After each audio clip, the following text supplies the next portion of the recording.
it. Thank you all for joining, and I'll leave Mariel to delight us with some insights.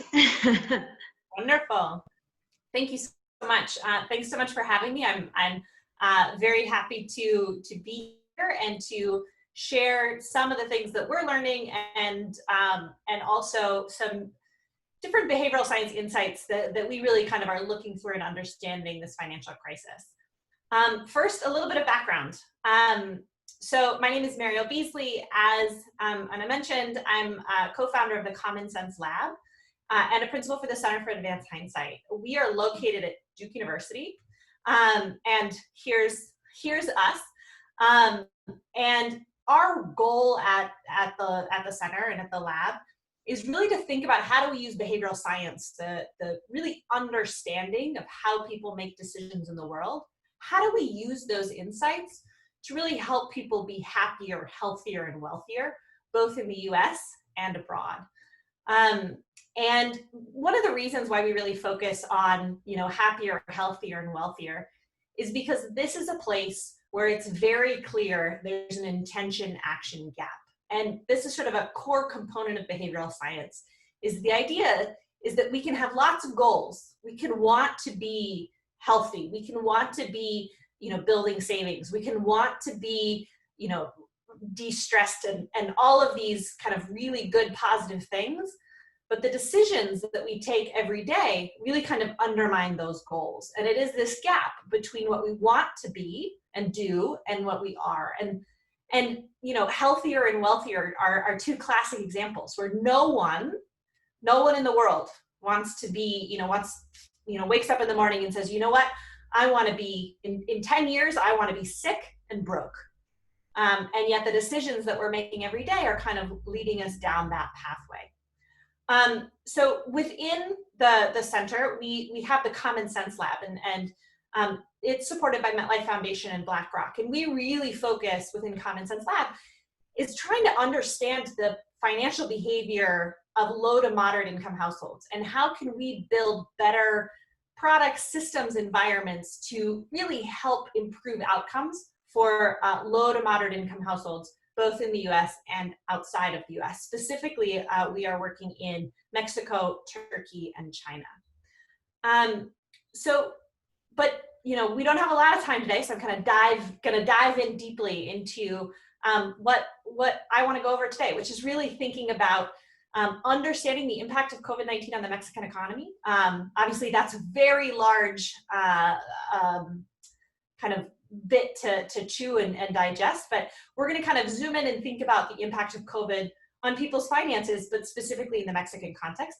And then I'm going to go ahead and transition and start talking a little bit about, knowing all of this, what do we know about human behavior in this space, and how do we, use some behavioral insights to help people who are coping during this time.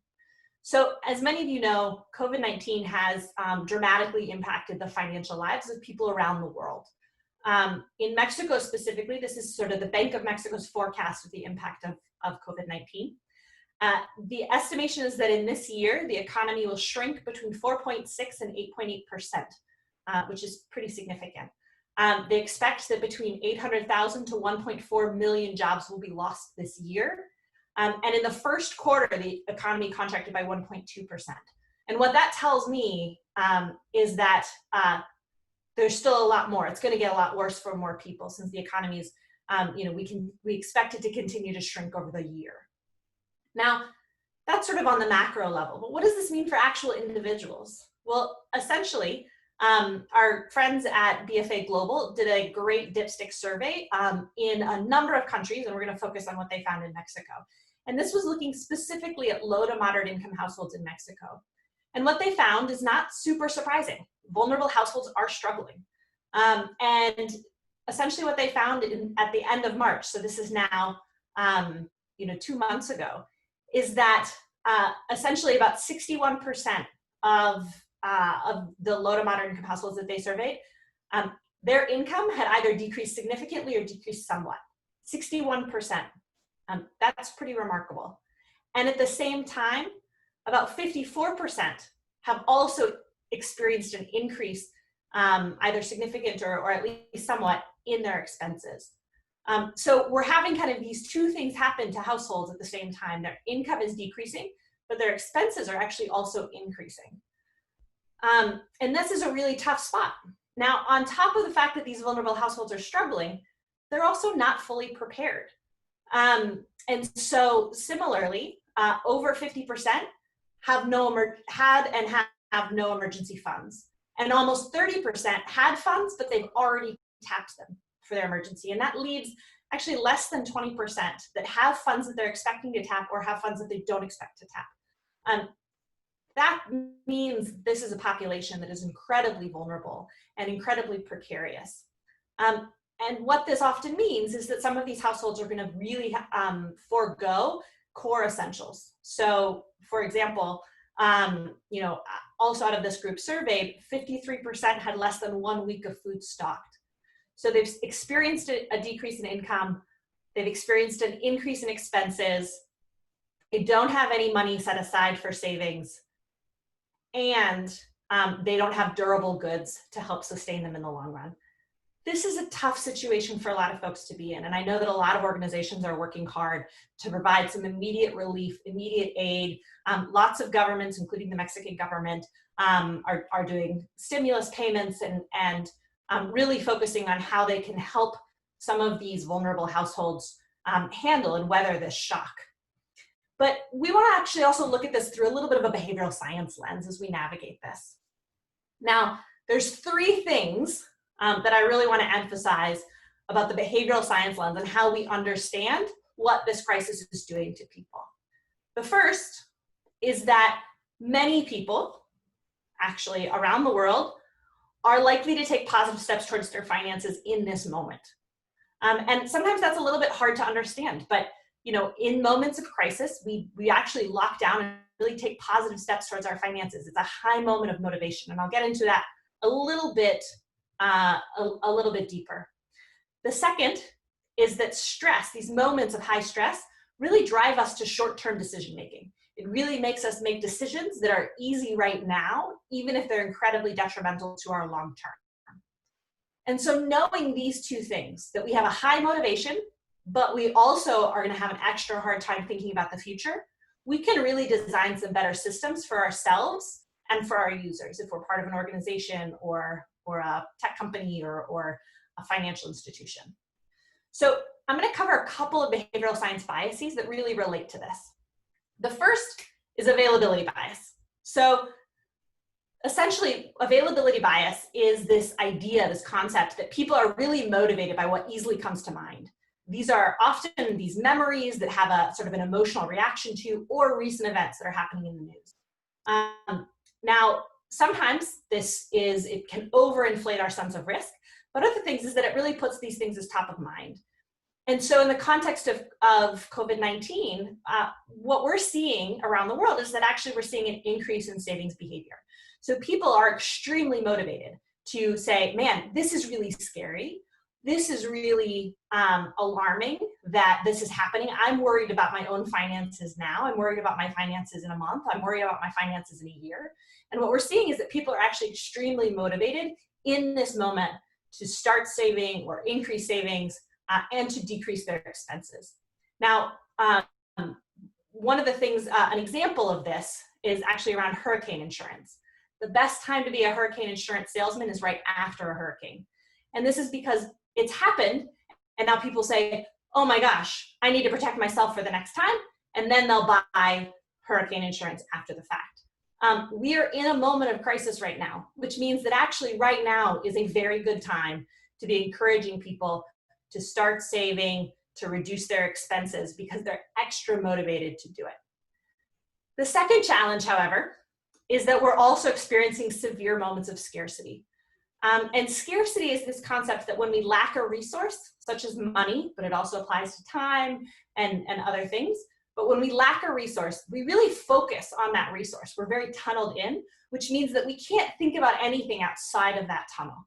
And it means that we're really focused at sort of this short-term easy alleviation of that. And it really actually taxes our brain to be able to kind of think long-term, think critically, and even to think creatively. And so this is a real challenge. And an example of what this means on our sort of cognitive load is that that essentially scarcity, operating with this scarce resource, is essentially equivalent to going through your entire day as if you had no sleep the night before, but every day.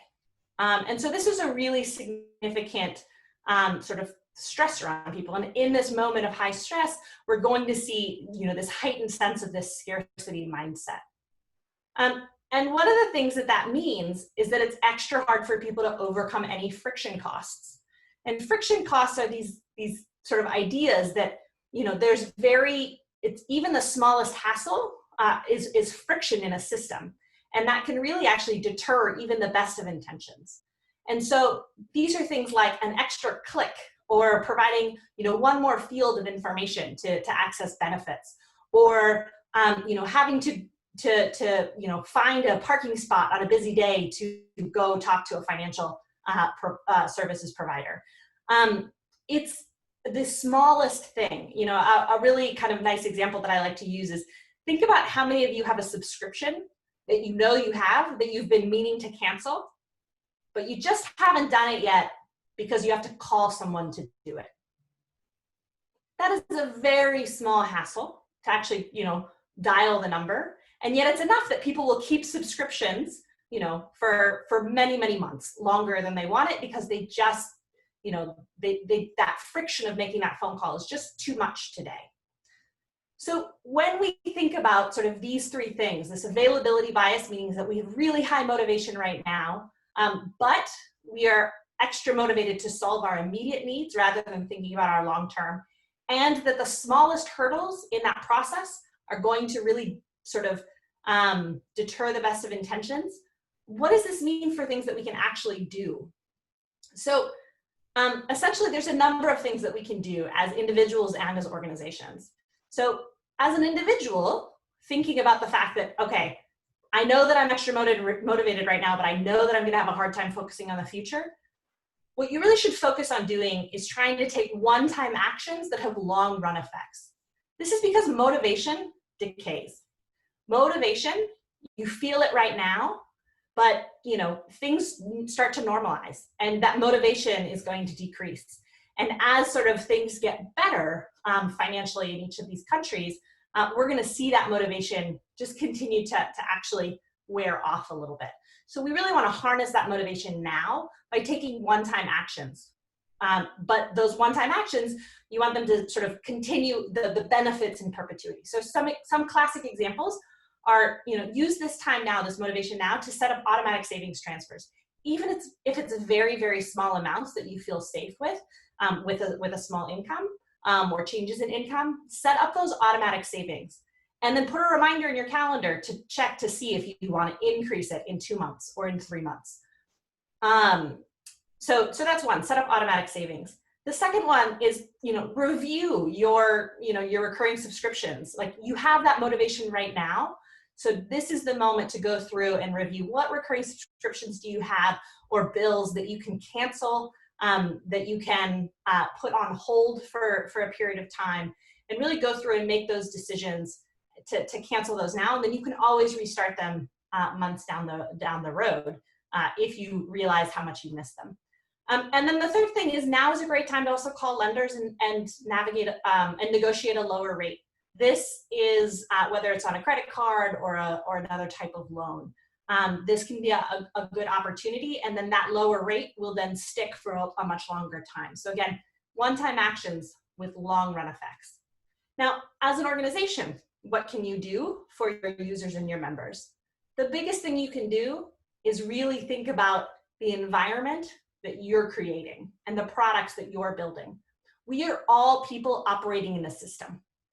And so if you control that system that your users are engaging with, you really can build environments that translate that motivation to outcomes.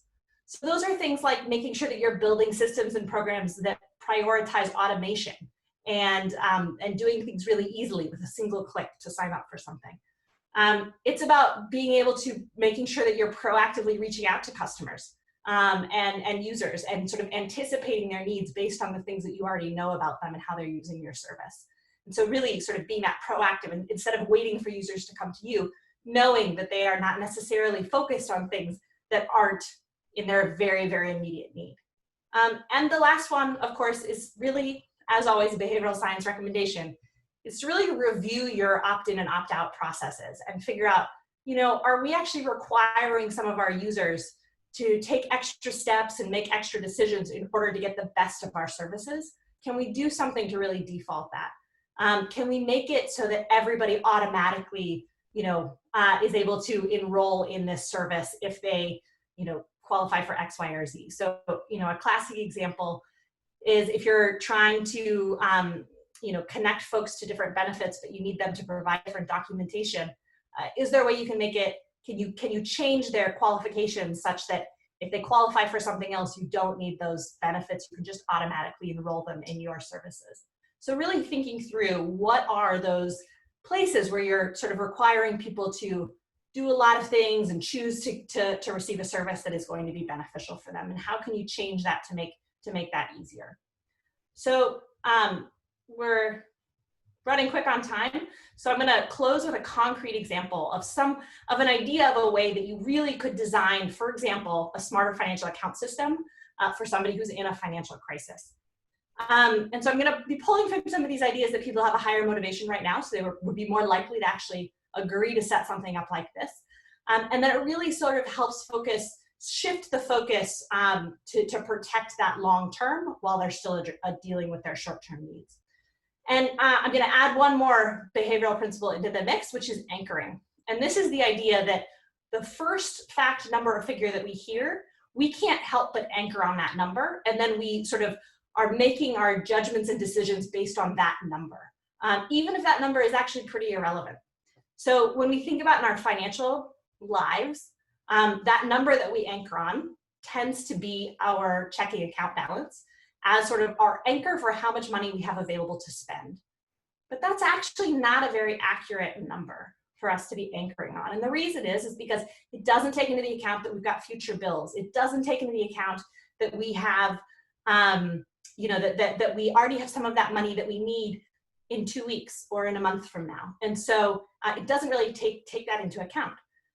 But currently, the traditional account flow that most people have is that their paycheck or any income that they're receiving or remittances from elsewhere are really getting put into sort of their checking account or their general expense account. And then as they're able, they move money into savings. And then when needed, they move money from savings back to their expenses. And that's sort of the traditional account flow that people use. But this is actually not the best account flow for somebody who's in a financial crisis. And the reason is because you have a lot of your money actually still in expenses that isn't just the money that you need right now, but it's the money that you'll probably need in 3 weeks from now or 4 weeks from now. And the savings is often thought of as something that you don't touch, that stays and accumulates, and then you only touch it when you really, really need it at some unforeseen date in the future. But when you're in a crisis, you need that money now sometimes, and you really are thinking not just about money that you might need in 6 months for an emergency. You're thinking about the money that you might need in 2 weeks to pay some bills, or the money that you might need in a month to pay your rent. And so a change, sort of a behaviorally informed design, would actually be to think about your savings not as sort of this accumulation space, but really as a cash flow management tool. And so instead of thinking of your accounts as your expenses and your savings, really changing them to think about them as your immediate expenses and your future expenses. And instead of your paycheck going into your expenses, really sort of shifting that and having that paycheck go into, or that income, wherever it's coming from, go into actually a savings account first, and then decide and think of that not necessarily as your savings, but as your future expenses. And then each week, instead of sort of having, moving money into savings when you have extra, it's really about thinking each week and saying, how much am I going to need this week for my basic essentials? And then moving money into your expense account at that moment. And the idea here is that means that in your immediate expenses, you're going to have a lower anchor amount. It's going to keep you thinking about less, it's going to really make you think and consider your expenses as you're purchasing things, and really going to help you manage those expenses to keep them as low as possible. It's going to really encourage you every day, remind you to be looking for, is there a way, do I really need this? Is there a way to get it cheaper? And that's going to be really important as people are dealing with both increasing costs and decreasing income. So we covered a lot for a short period of time, and I want to make sure we've got some time for questions. So thank you so much, and I'll go ahead and open it up to some questions. Thank you, Mariel. I love all your presentations, as I said before, and I think it's really interesting and useful for all the attendees. We have a question already. It's from Jess. I assume it's Jessica, maybe. I don't know. But she asked that all these tools and all these like things you shared with us are focused on a specific sector of the population, of the global population. So she asks, how can you apply all these principles to a lower class, or like to the base of the pyramid, and or more vulnerable populations? Yeah, that's so I think that's a great point. The thing that I would like to emphasize is that, you know, the behavioral principles are things that actually apply to humans. So these are things about the human brain, and there are certain things that are even worse when you are, you know, struggling. And I say worse meaning that your scarcity mindset is even stronger because you're operating in this environment of scarcity. And so I would emphasize that actually all of these apply both for, you know, higher income, but actually much of them apply on lower income. And what we see is that lower income folks are essentially operating under that scarcity mindset all the time. But at the same time, they're actually, you know, everyone is making mistakes. We all are, because we're operating in a system and in a world that is really actually trying to very actively take our time, attention, and money. And so we all sort of, then that means we make mistakes because we're operating in a world that is sort of against us in some cases. And the challenge is that when you are at the very base of the pyramid and you are really vulnerable and really struggling, this means that those mistakes that you make are even costlier. And that's why it's all the more important that we have really good actors out there designing better systems and ways to make it much easier for folks. An example of this, you know, this weekly account versus, you know, your entire paycheck account was actually a project that we did in the US with people who are on food assistance. So the US has SNAP benefits, which is Supplementary Nutrition Assistance Program. And so every month they get money put on. So these are folks who are very, very much struggling. Many are either unemployed or very low wage workers with families. And they get this card once a month.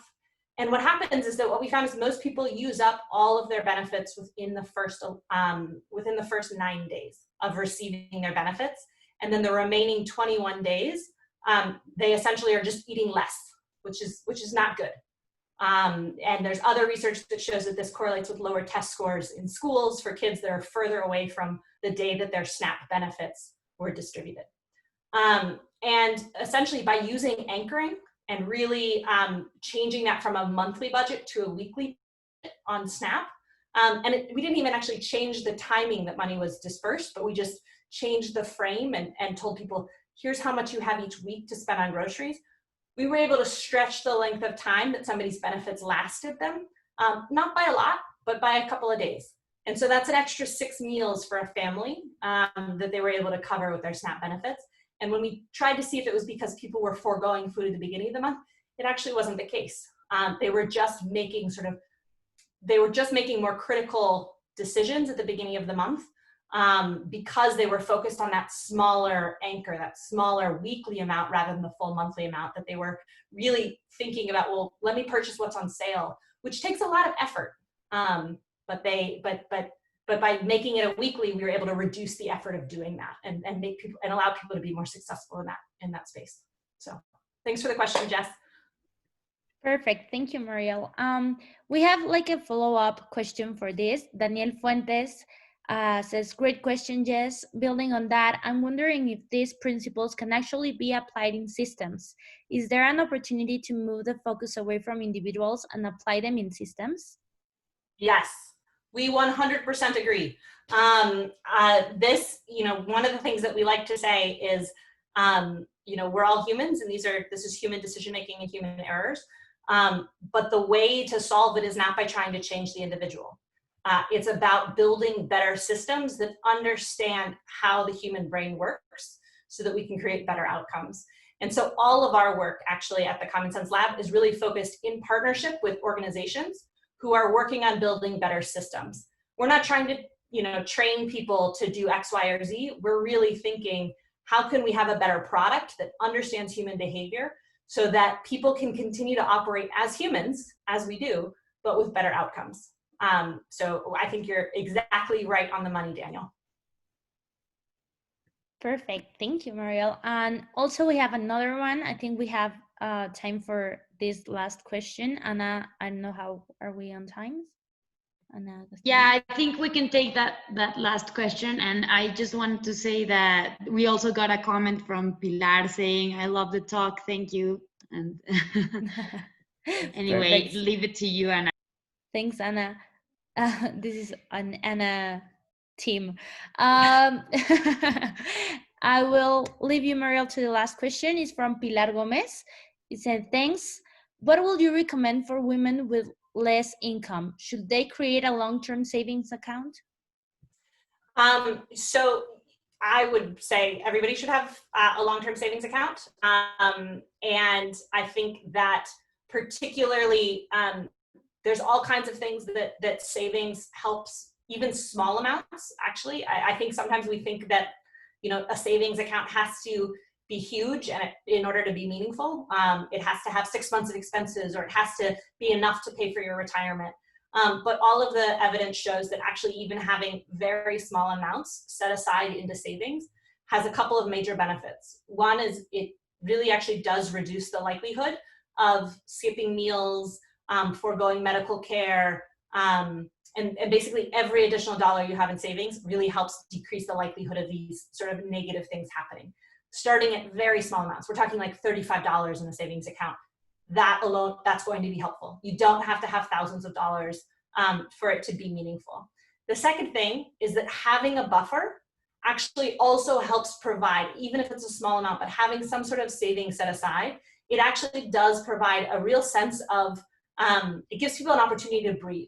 And it helps reduce some of that psychological stress and that psychological tunneling that it feels that people feel and are under when they don't have it. And I think this is extra important for women, particularly when we know that women are more likely to suffer domestic violence, and many times they are more likely to essentially feel like they need to stay in dangerous situations for financial reasons. And so I think it's especially important for women to be having, some sense of a financial security blanket and actively working towards to building that financial security. Great question. Perfect. Thank you, Mariel. And it was such a great presentation. I wish we could have a longer version, but I do want to be mindful of your time. Thank you, everybody, for joining. And I would just ask you, just to wrap up this session, if you have any last reflection that you'd like to share with the group, and what would be the best way for attendees to get involved with the Common Sense Lab or reach out through the website or social media if they're interested in your work? Yeah, by all means, reach out. You can find us at commonsenselab.org is our website. Reach out if you're interested in chatting with us and kind of learning more, and especially if you are a product or service provider that serves lots and lots of low to moderate income households in the US, Mexico, Turkey, or China. We are actively looking for partners, and I saw the website address just got added to the chat. So check us out there. The other thing that I would say is that if you're really interested in, this work and what's going on in people's financial lives around the world with COVID-19, I would also really encourage you to check out BFA Global's report on their dipstick survey that was around the world. And I focused on Mexico. They actually did it in 7 different countries.